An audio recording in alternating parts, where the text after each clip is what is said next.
Salam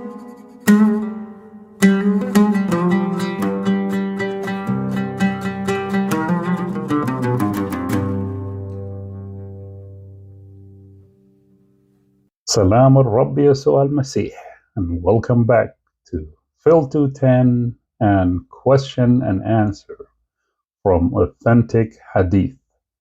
And today we're going to go through some interesting Hadith as usual. And these are just, for educational purposes, and for those who are interested to know about Islam, and even those who are a Muslim and they don't know what really Hadith, Quran is all about. You may have received da'wah from someone who's eloquent and they told you all the good things about Islam, but yet you don't know what actually is within the book. And if you are old enough to remember, Ross Perot was a presidential candidate in the United States. He said, if I become president, we're going to have to open the hood and see what's inside the engine and fix it.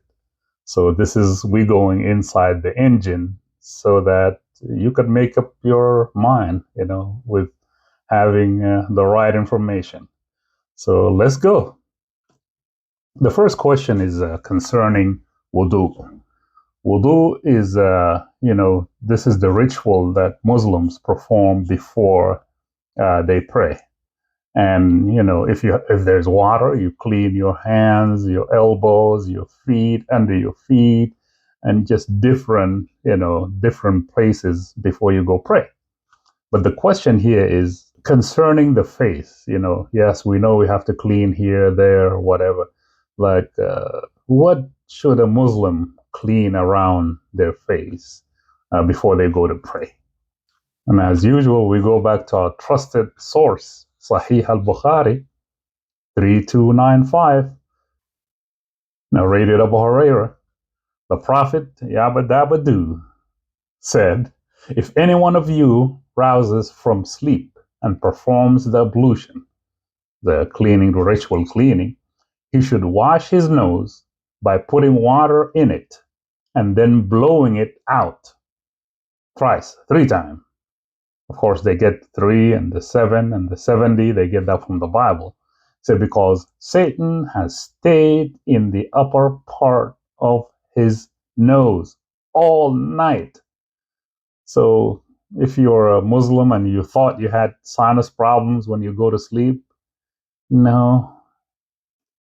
Satan took a nap. Actually, not just a nap. He took a long sleep way up in your nose. And you turn and you have a trouble sleep. Why? Satan is up there. So this is the best advice. Clean and blow your nose so you can blow Satan out of your nose. Don't forget your ears also. But we covered that before, so we don't need to cover that again. Just make sure you have a towel around your ear for a good reason. Another question here is like, how do you show appreciation for your wife or for your wives cooking? Yum. I see some tabbouleh there. I see some couscous. I don't see falafel for some reason, but I see some good food here. And yes, they cook some food there. But what do you do when you finish eating? What do you do? As usual, we have the best answers from the seal of the prophets, Sahih al-Bukhari, 5456, narrated Ibn Abbas, and this is even close to the prophet, the cousin. The prophet said, when you eat, do not wipe your hands till you have done what? Licked it, or had it licked by somebody else. No washing, no wiping. Lick your fingers. Yum. That's how you show appreciation and don't waste any food. So lick them or have someone else lick your fingers. Yuck. After you ate, you appreciated the food, and this is how you thanked your four wives. And now let's go to the call of nature. Now the process of digestion took place. What is there any stipulations? Is there any rules? Is there any rituals that needs to happen? When the call of nature come upon the Prophet. Sahih al-Bukhari 142 narrated Anas. Whenever the Prophet went to answer the call of duty, no, the call of nature, he used to say, Allahumma inni ad'u bika min al-khubthi wal-khubaythi. Oh Allah, I seek refuge with you from all offensive and wicked things, evil deeds and evil spirits. Why? We have a very good reason. For that, we go to Musnad Ahmad 8369. And this here, Sahih, made Sahih by Ahmad Shakir and made strong by Al-Arnaud. Narrated Abu Hurairah. The Messenger of Allah, Yabadabadu, said, when any one of you is in prayer, Shaitan comes and softly coaxes him as a man softly coaxes an animal, touches you gently. Where? If he yields to him, he causes wind to pass from between his buttocks in order to put him to trial with regard to his prayers. If any one of you experiences something like that, he should not leave until he hears a sound or detects an odor, and there is no doubt about it. Oh my goodness. So when you go to do the call of nature, make sure I think, have your back to the wall and maybe a wall on the left side, and just have the right side open so that, make sure, all sides are protected. But listen, Satan is a spiritual being. How can you prevent him from coming and touching and going into your ear and nose, and now even worse, your buttocks? This is sad. Forget the doctor. Eat dates. Even if you have diabetes, let's find out. Sahih al-Bukhari 5445 narrated Sa'd. Allah Apostle said, he who eats 7 ajwa, dates, every morning will not be affected by poison or magic on the day he eats them. What a wonderful advice. All you need to do, cancel your health insurance, don't go to the doctor, waste money, just eat 7 ajwa, dates, and voila, you are as healthy as a 20-year-old. But let's see, was that effective with the Prophet himself? Narrated Aisha. Let's remember, ajwa will keep you away from being poisoned and will keep you away from the attacks of the devil. Sahih al-Bukhari 3175. Once the Prophet was bewitched. What happened to the ajwa? So that he began to imagine that he had done a thing which in fact he had not done. And I mean, the advice was not effective on himself. So how would the Muslims practice it? No, just sama'na wa ta'na. We heard and we obeyed. That's it. You hear something from the Prophet, it's sunnah. You obey it, even if it's to the detriment of your health. You have diabetes, eat ajwa. So much sugar. Again, we go to Al-Adab al-Mufrad 243. Anas reported that a Jewish woman brought the Prophet Yabadabadu bless him and grant him peace, poisoned sheep. What happened to the ajwa? He ate from it, and she was brought. It was asked, should we not kill her? No, he replied. This is Al-Albani made it sahih. And a few years later, the Prophet died from being poisoned. So scratch the ajwa, advice, go to the doctor, pay for your health insurance. Don't worry about the ajwa advice. You can cancel that. Again, it says no need to go to the doctor because the actual doctor is in the house. Muhammad himself. Sahih al-Bukhari, 5688. Narrated Abu Huraira, something else, an additional advice to the ajwa.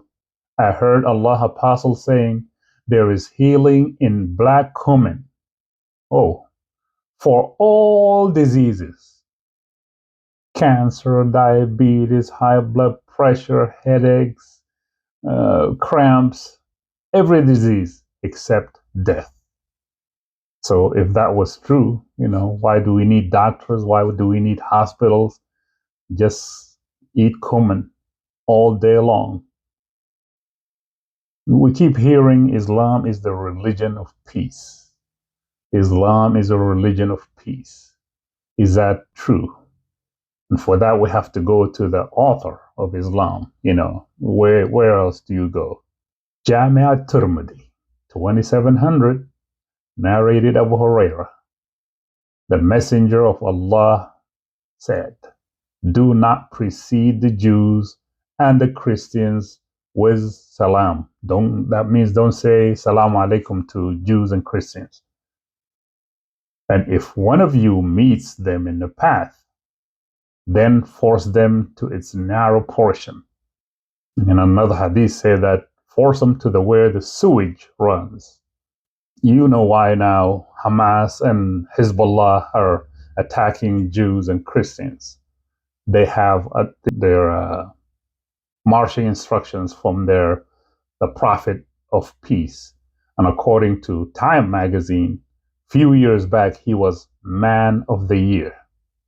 You bunch of cowards. Do you have any instructions on camel urine, camel milk, especially in the atmosphere of the desert? It can be very hot during the day, and even within the same season, it can be so cold at night. What do you have any advice concerning camel urine, camel milk? Sahih al-Bukhari, 5686, narrated Anas.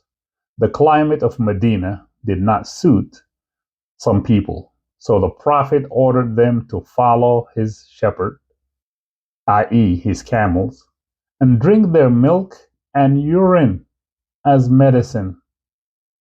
I read not too long ago from the World Health Organization warning all the Arab countries, stop drinking camel urine. It affects your health. And I believe it affects more your brain. It closes your brain and it causes you not to ask any questions. And I think the mixture of camel milk and camel urine causes that condition of being just put you in a zombie condition. So they followed the shepherd, that is the camels, and drank their milk and urine. See, these are obedient Muslims. Till their bodies became healthy. I bet they died. Then they killed the shepherd and drove away the camels. When the news reached the Prophet, he sent some people in their pursuit, the Prophet of Peace. When they were brought, he cut their hands and feet, and their eyes were branded with heated pieces of iron.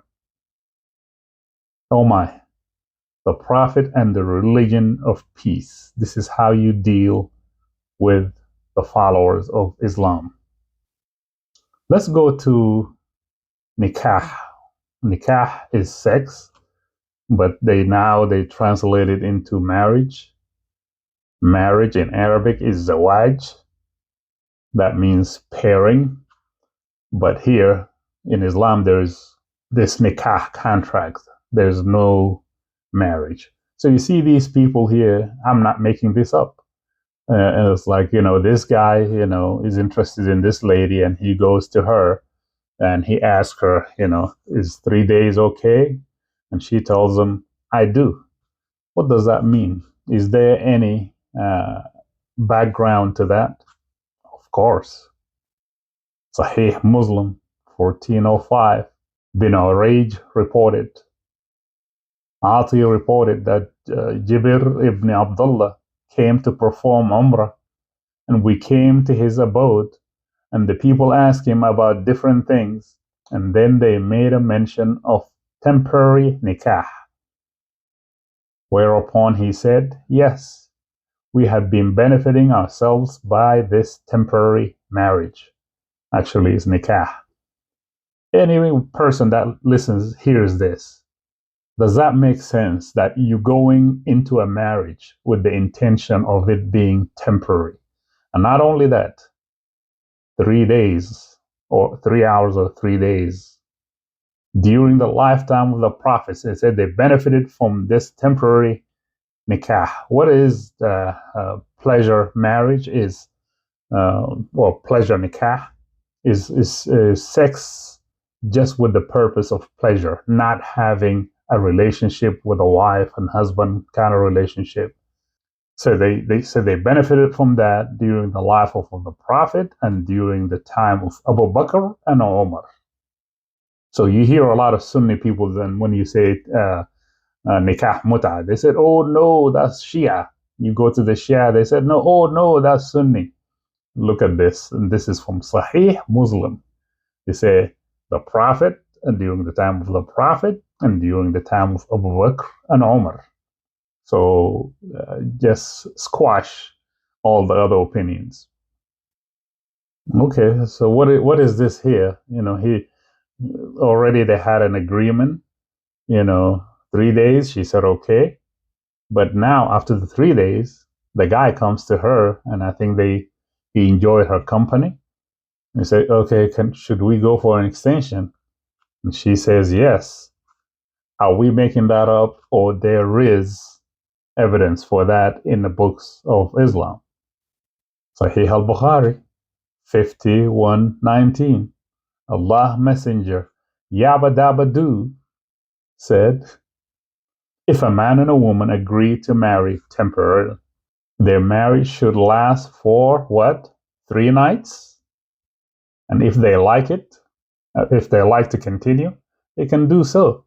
And if they want to separate, they can do so. So you can, it's let's say it's Thursday night, you're planning your weekend. It's like, you go see a woman that you're interested in. Hey, what's up? Okay, let's do Friday, Saturday, Sunday.